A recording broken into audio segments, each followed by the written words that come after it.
স্মরণে হয় না? কেন আমার আপনার মনে পড়ে না সেই কথা? একদিন যারা বিরুদ্ধ হয়েছেন, এখন পূর্বে কিন্তু তারা আমাদের মতো এরকম ইয়াং ছিলেন।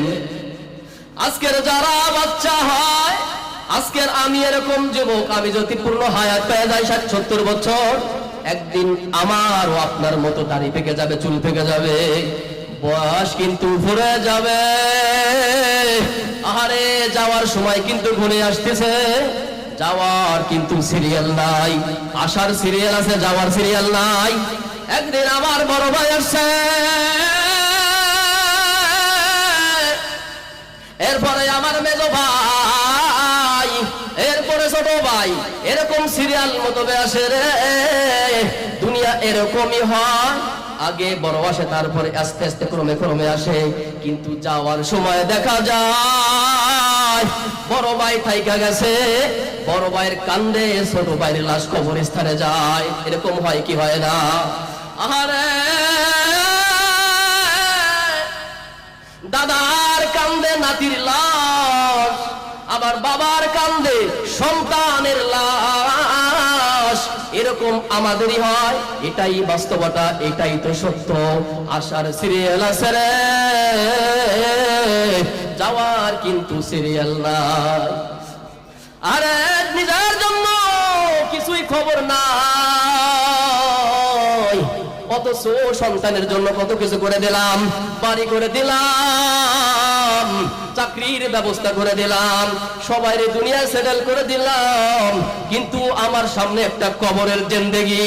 আরে ওই জিন্দেগির জন্য কিছুই করলাম না, কিছুই সামানা, কিছুই সদাই গ্রহণ করতে পারলাম না, জোগাড় করতে পারলাম না। সবাই সেটেল করে দিলাম, সবার পিছনে পিছনে শ্রম দিলাম, টাকা দিলাম, সময় দিলাম, কিন্তু আমার সামনে একটা জিন্দেগি রে, দুনা অনন্ত অনন্ত বছরের জিন্দেগি, যেই জিন্দেগির শুরু আছে কোনো শেষ নাই।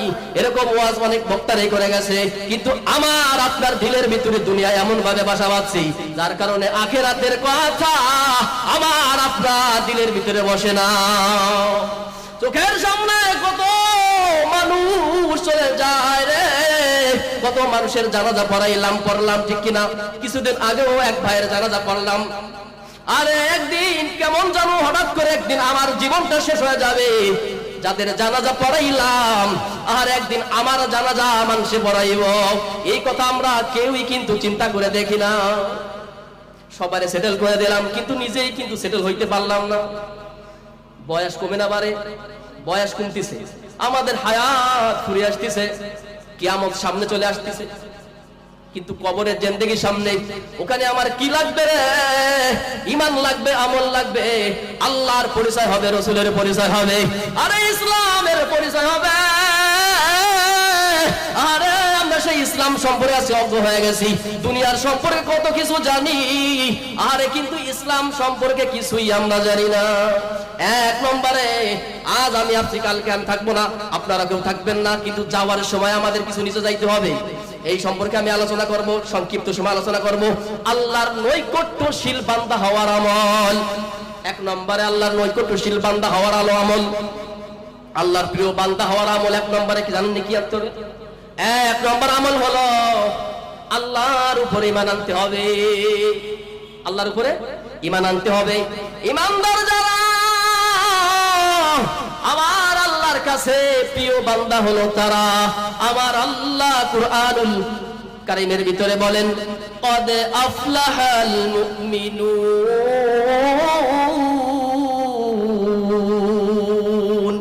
ঈমান আনছে যারা সফল হইল তারা।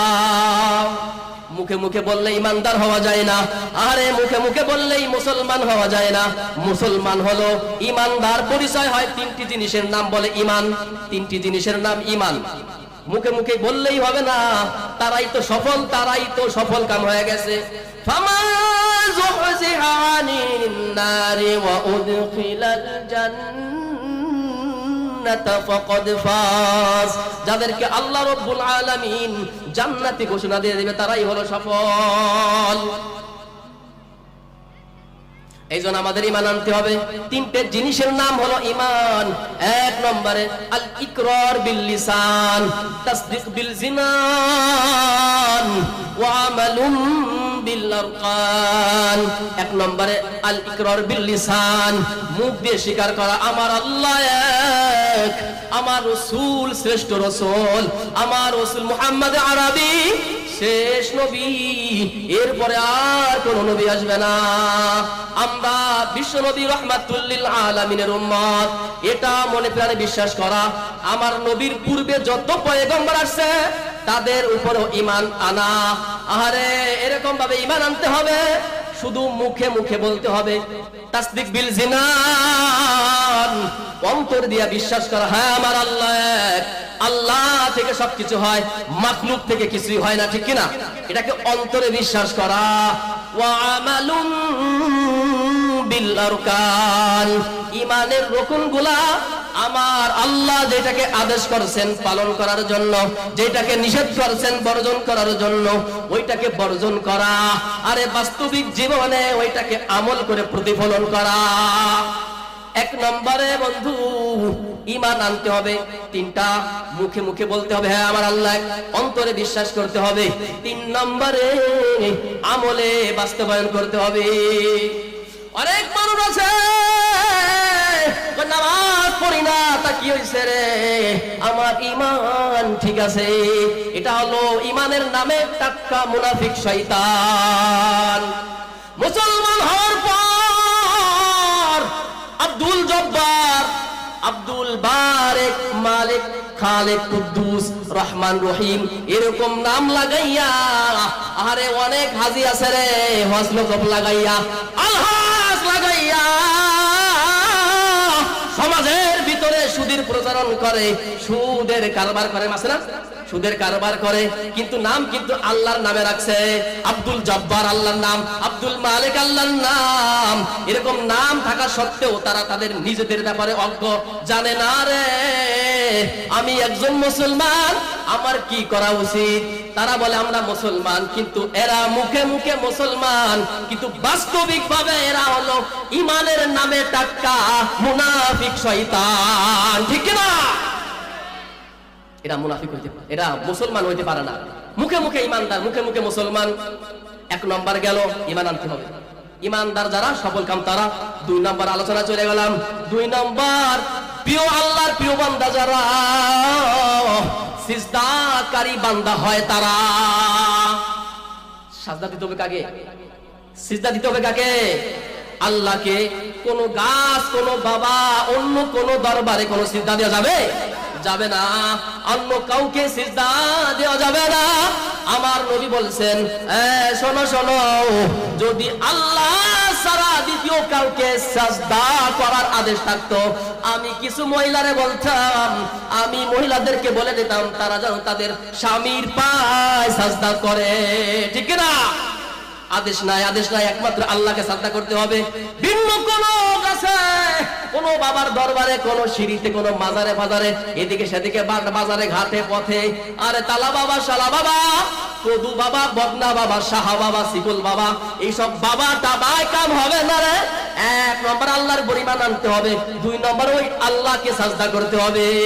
আমার রাসূল বলছে রে, ওয়াসজুদ ওয়াকতারিব, সূরা আলাকের ভিতরে বলেন ওয়াসজুদ ওয়াকতারিব, সিজদা করে যারা আল্লাহর নিকটবর্তী বান্দা বান্দি হয় তারা, ঠিক কি না? দুই নম্বরে সাজদা করতে হবে কাকে? আল্লাহকে। দুই নম্বরে সাজদা করতে হবে আল্লাহকে। শুনেন এবার একটা ঘটনা শোনাই দেই, ইবলিসের ঘটনা। ইবলিস সাজদা দেয় নাই কয়টা? মাত্র একটা সাজদা দেয় নাই। ওয়াইয কুল্লা লিল মালাইকাতি ইসজুদু লিআদাম ফাসাজাদু ইল্লা ইবলিস আবা ওয়াস্তাকবারা ওয়া কানা মিনাল কাফিরিন। বাকারা 34 নম্বর আয়াতে আল্লাহ রাব্বুল আলামিন জানায় দিলেন, সাজদা দেয় নাই। এক সাজদা না দিয়ে ইবলিসের ক্ষতি হয়েছে পাঁচটা। কয়টা? পাঁচটা। এক নাম্বার, ইবলিস সিজদা না দিয়ে হয়েছে মালউন, আল্লাহর অভিসম্পদ, আল্লাহর পক্ষ থেকে অভিশাপ, ওর উপরে আল্লাহ লানত। 2 নম্বরে সাজদা না দিয়ে ইবলিসের ক্ষতি হইছে, 2 নম্বর হইছে মারদুদ, আল্লাহর রহমত থেকে বঞ্চিত, আল্লাহর ক্ষমা থেকে বঞ্চিত রে, আমার আল্লাহর জান্নাত থেকে বিতাড়িত, সব কিছু থেকে বিতাড়িত হয়ে গেছে। 3 নম্বর আমার আল্লাহ রাব্বুল আলামিন আদেশ করছে রে, আমার ফেরেশতা তুমি আদমকে সাজদা দাও। ইবলিসকে জিজ্ঞেস করছে, ইবলিস রে তুই সাজদা দে আমার আদমকে। আমার আদম দুনিয়ার ভিতরে সবচাইতে প্রথম মহামানব, এই মানব হবে পয়গম্বর, এর থেকেই হবে মানুষের প্রচলন শুরু হয়ে যাবে, মানুষের বিচরণ শুরু হবে, মানুষ সৃষ্টির একটা পথ চালু হয়ে যাবে। কিন্তু আদমকে সিজদা দিল না, সাজদা দিল না, অহংকার করলো, আবা ওয়াস্তাকবার, অহংকারী হয়ে গেছে। সাজদা না দিয়ে ইবলিসের ক্ষতি হয়েছে। 3 নম্বরে অহংকারী, 4 নম্বরে হয়ে গেছে আল্লাহর আদেশ অমান্যকারী। আল্লাহ আদেশ করছে তো সাজদা দাও, আদেশ অমান্য করছে, 4 নম্বর আদেশ অমান্যকারী।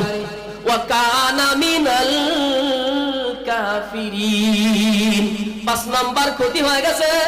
ইবলিস আমার পয়গম্বর, আমার আদি পিতা আদমকে সাজদা না দিয়ে হয়ে গেছে কুফরিকারী, কাফের হয়ে গেছে।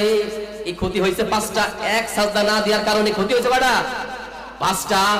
এখন আপনি অ্যানালাইসিস করেন, রিসার্চ করেন, নিজের জীবনকে নিয়ে একটু চিন্তা করেন। আহারে ইবলিস যদি এক সাজদা না দিয়ে এতগুলা হয়, আল্লাহর ক্ষমা থেকে বঞ্চিত, রহমত থেকে বঞ্চিত, জান্নাত থেকে বিতাড়িত, আহারে আল্লাহর পক্ষ থেকে অভিশাপ, আরে ও হয়ে গেছে আল্লাহর আদেশ অমান্যকারী, কুফরিকারী, অহংকারী।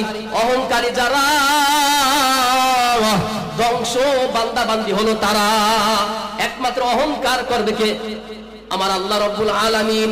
ওয়ালাহুল কিবরিয়াউ ফিস সামাওয়াতি ওয়াল আরদ ওয়া হুয়াল আজিজুল হাকীম। অহংকার করবে একমাত্র আল্লাহ, বান্দা হইয়া, সৃষ্টি হইয়া অহংকার করতে পারে না। আরে আমার সামনে উপবিষ্ট থাকা বাবাজিরা রে, 3 নম্বরে আমার আল্লাহ বলছেন ইবাদতের পাশাপাশি নফল ইবাদতে মনোনিবেশ করে যারা। 3 নম্বর আলোচনা চলে গেলাম। 3 নম্বর পয়েন্ট হলো ইবাদতের পাশাপাশি নফল ইবাদত করে যারা, আমি আল্লাহর বান্দা বান্দি, প্রিয় বান্দা বান্দি হলো তারা। ইবাদতের পাশাপাশি নফলে এই মনোনিবেশ করতে হবে। নফলে বা মনোনিবেশ করলে আল্লাহ রাব্বুল আলামিন ওই বান্দা বান্দিকে বেশি ভালোবাসেন। আমার আল্লাহ রাব্বুল আলামিন বলেন, মা ইয়াতাকাররাবু ইলাইয়া আবদি বিশাইইন আহাব্বা ইলাইয়া মিম্মা আফতারাতু ইলাইহি। আল্লাহ বলেন, বান্দা যখন নিকটবর্তী হওয়ার জন্য, আমি আল্লাহর নিকটবর্তী হওয়ার জন্য রে, বান্দা যে আমল করে তার ভিতরে সবচাইতে হলো ফরজ ইবাদত আগে। তার ভিতরে সবচাইতে ফরজ ইবাদত হলো আগে। এরপরে আমার আল্লাহ বলেন, ওয়া মা ইয়াজালু আবদি ইয়াতাকাররাবু ইলাইয়া বিন নওয়াফিল হাত্তা আহিব্বাহু।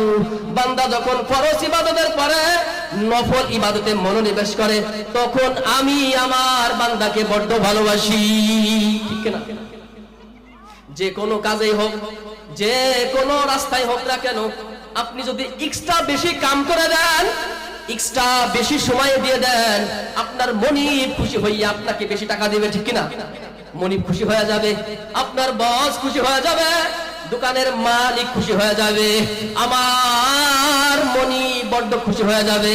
কিন্তু যিনি মনিবেরও মনিব, মালিকেরও মালিক, তিনি আমার আল্লাহ। তিনি বলছেন, আমি আমার ওই সব বান্দা বান্দিদেরকে বড্ড ভালোবাসি। জান্নাত পাওয়ার জন্য আমাদের লাগবে কার রহমত? আমার আল্লাহর রহমত লাগবে। ক্ষমা লাগবে কার? আমার আল্লাহর ক্ষমা। জাহান্নাম থেকে মুক্তির জন্য, জান্নাত পাওয়ার জন্য লাগবে আমার আল্লাহ।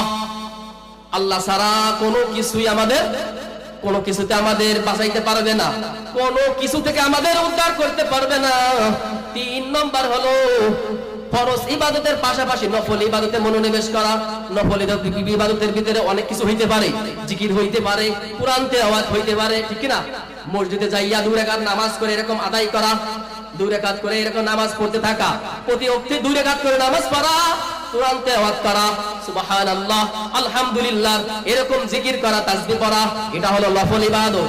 এই সব ইবাদত করলে খুশি হয় কে?